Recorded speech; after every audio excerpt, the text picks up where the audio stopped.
safety first.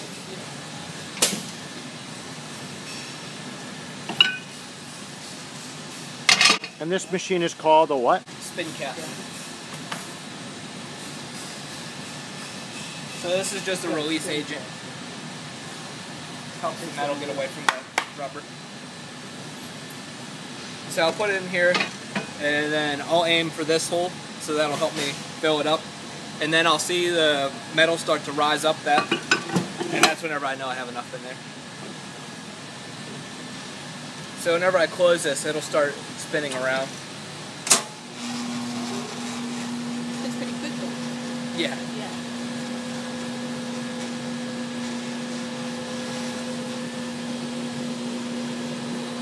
Is there an art to pouring it?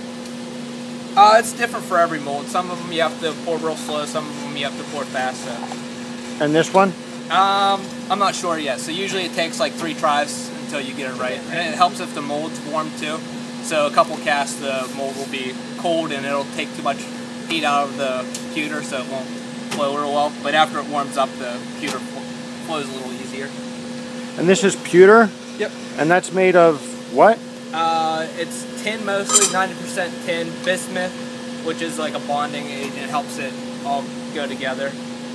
Copper, and we use silver in ours too, so it has a little silver in it. And how do you get the proportions right? We have a company that we buy it from, so we'll get it in the ingots and melt it down. Okay. But it only takes a couple minutes for the pewter to cool enough to take it out of the mold.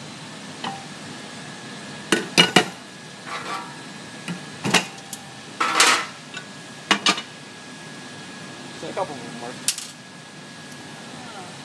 So then if we have ones that don't fill completely, Throw them back in. yep, you just throw them right back in and melt them. So is it usually something like that? You get like 6 out of 8 or 5 out of 8? We'll usually get all Or of do you them. see this as the beauty in pewter? It's a cheap way to cast things that look as nice as silver does. Okay. And it's easy to work, so that's what keeps the cost down on it. So I could put a piece of paper in here, and the paper burns at a higher temperature than the pewter will melt. So the paper, it shows a little, like, from it heating up, but it won't burn. And it's not a matter of it being a liquid that it won't burn. It would, if it was hot or liquid, it would burn. And Yeah, then you'd ruin your mixture too, right? Yeah, all the dirt would just come to the top. But Okay. yeah, I wouldn't. It would.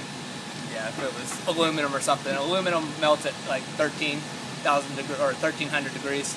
So this is only 500. So it's a pretty big difference.